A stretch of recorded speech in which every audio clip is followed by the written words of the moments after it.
Charles Benjamin Nsimbi Kabugujo, and husband to Angela Nsimbi, the mental health advocate, and also a person who has lived the experience of mental illness.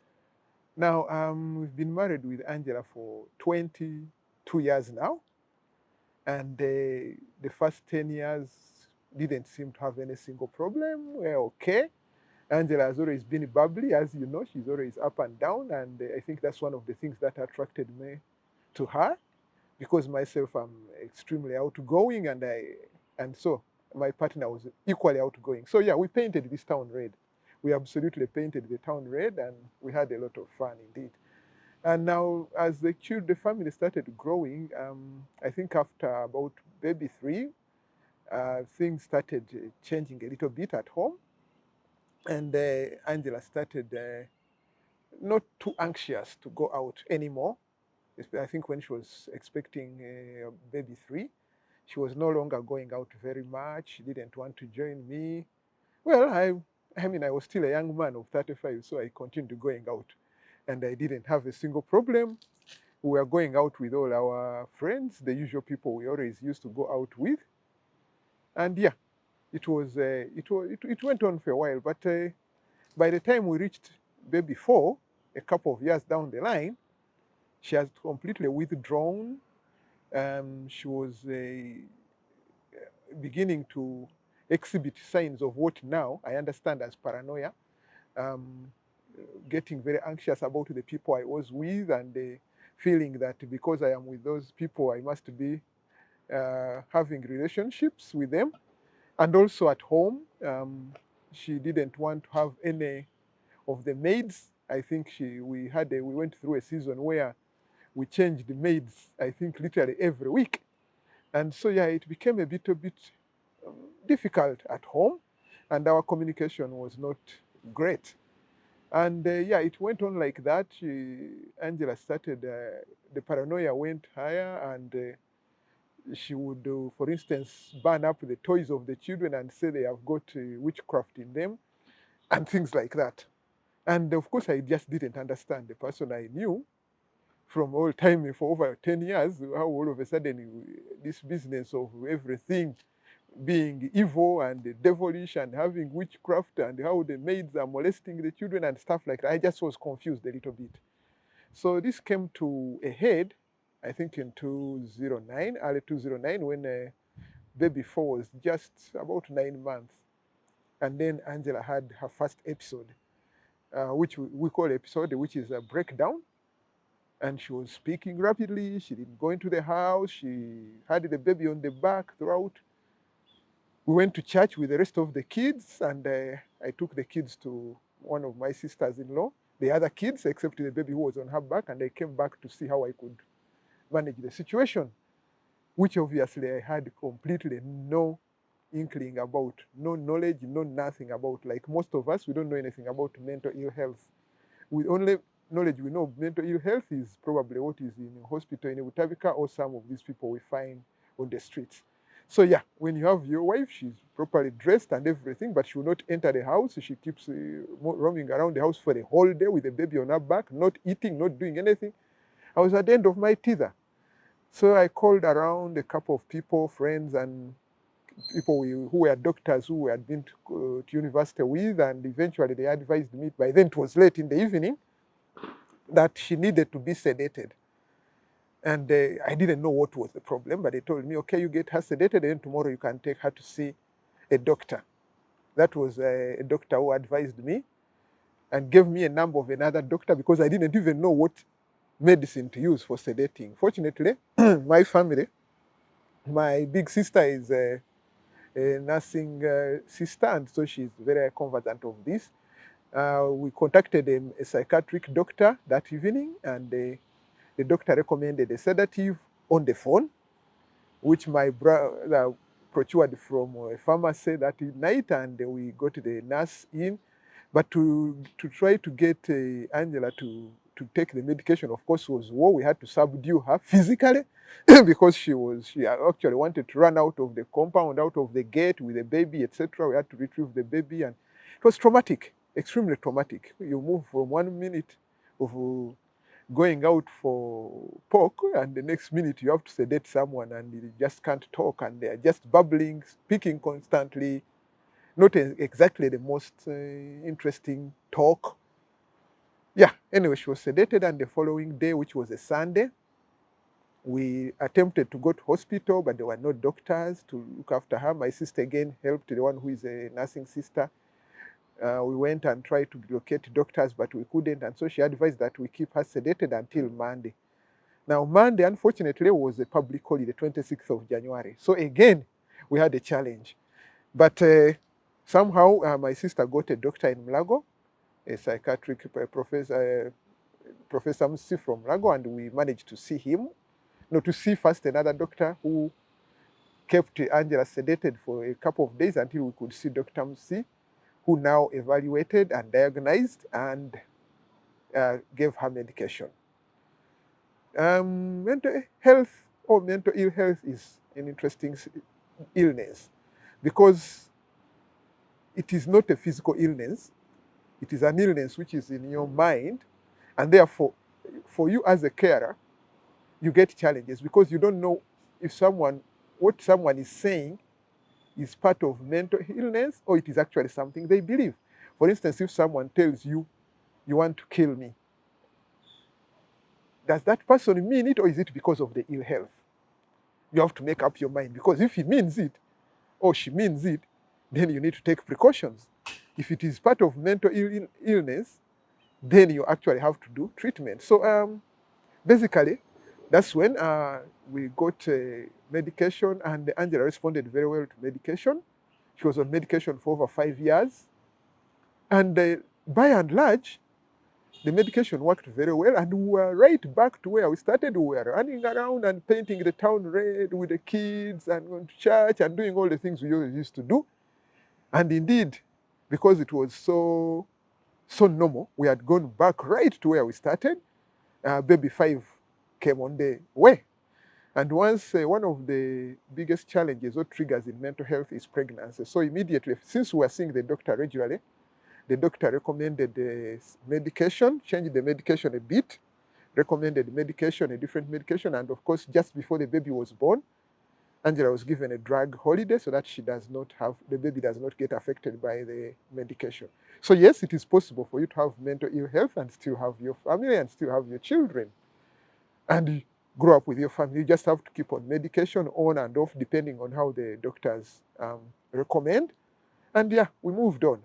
And that was, that baby 5 is now 10 years old. So you can see that the family has grown, and Angela's mental ill health has not destroyed our family. As a carer, I've kept on maintaining close watch and always having Angela's back whenever I can, whenever I can. If she can't work, then I'll pitch in. If she's not well at all, then I'll do the housework. Remember, I told you we don't do maids, and we haven't done maids for years on end. So yeah, I can do the housework when she's not feeling well. Now the children are growing up and they can pitch in. But by and large, actually, when you use medication, you can do everything. It becomes something as normal as having diabetes or having high blood pressure diagnosed. You can actually do everything as long as you keep on your medication and maintain your medication. So indeed, mental ill health is not a death sentence. It's not something that should destroy your life. You can go on ahead. And Angela is an example of that. She actually has moved from strength to strength, despite being a person who has actually a lived experience of mental ill health. You cannot tell by just looking at her. And so, yeah, challenges of being a carer, like I mentioned, intimated a little earlier, is you are not always sure. Perhaps we also get paranoia. You're so worried. I mean, if someone starts speaking first, you're like, oh, is it coming back? If someone tells you something, okay, I think we might be having, for instance, if they told you, I think there's someone spying on us at home. You're not sure. Is it the paranoia, or is it actually someone spying at home? Now, you can dismiss it when actually the person is right. There's someone who is spying maybe to steal or something. On the other hand, you cannot live like that and keep every minute jumping up and down. One thing that I must say is that mental ill health, just like high blood pressure, like diabetes, never completely goes away. So sometimes you need medication, sometimes you need psychosocial support, sometimes you need, definitely one thing you need all the time is support from the people close to you, your family, your children, your parents, people like that. There are some effects of mental ill health which can be negative, especially around your networks.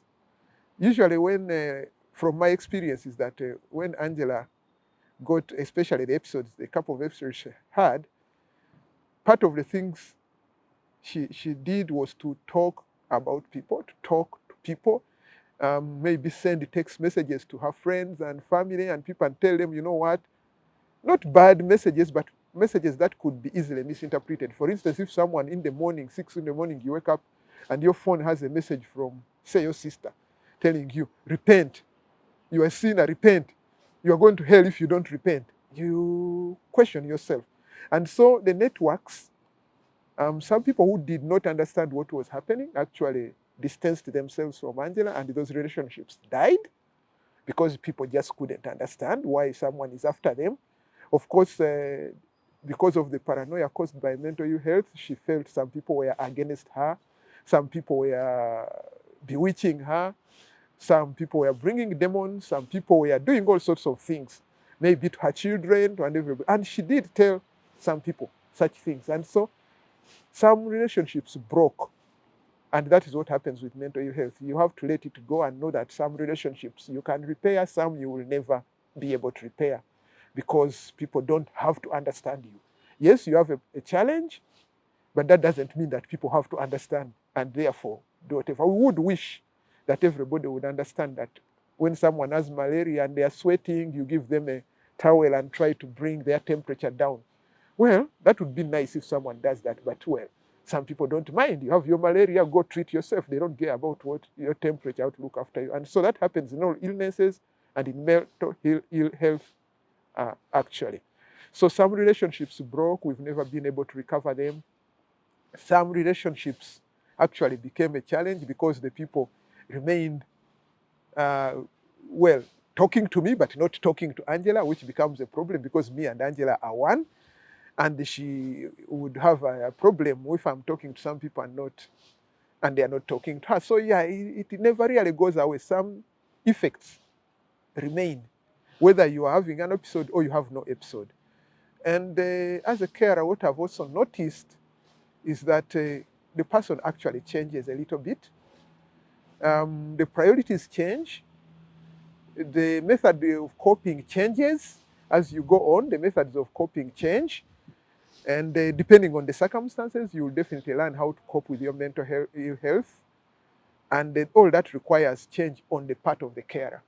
So while when we were earlier on, as I said, we painted the town red and yeah, we used to take our beer together. Actually, we would share a beer if need be. And early in our marriages and everything, we always had a beer. Well, me, I continued taking my beer. My wife completely shut off the beer. So obviously that is a change in the relationship which you have to manage.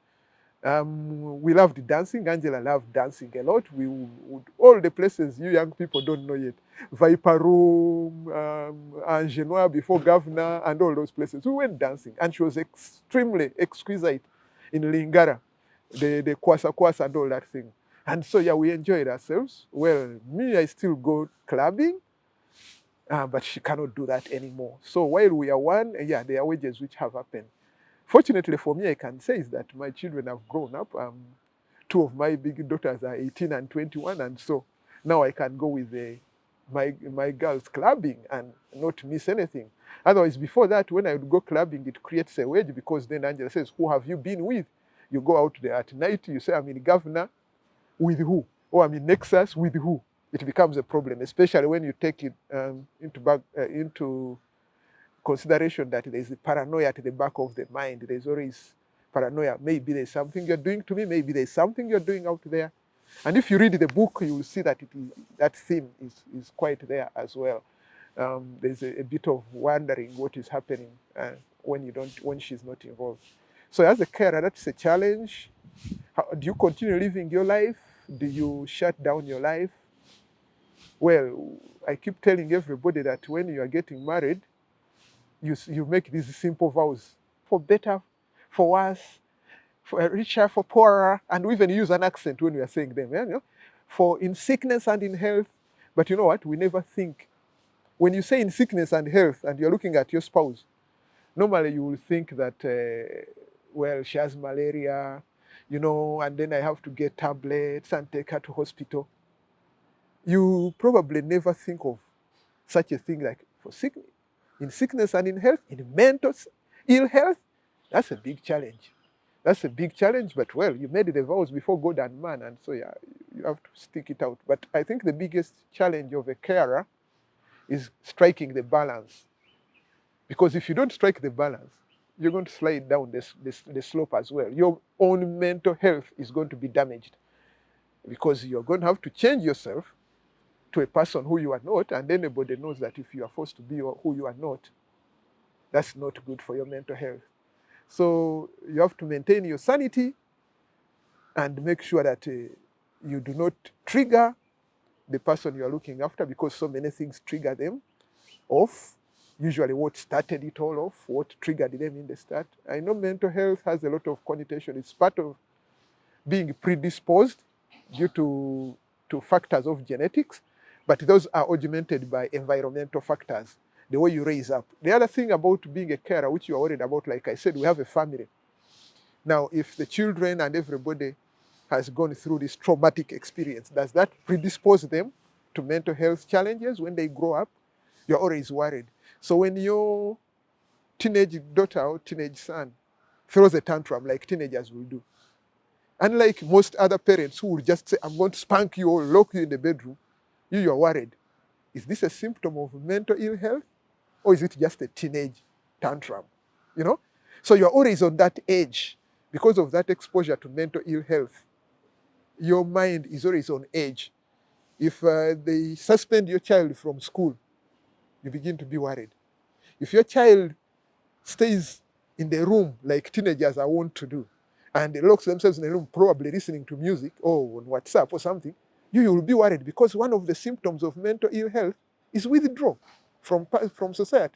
So while the other parent will just say, that child is a teenager, they have locked themselves in the room and you chill, for you who has been exposed to mental ill health, you are doubly worried. So you have a bit of that dichotomy always going on as a carer. You're always worried.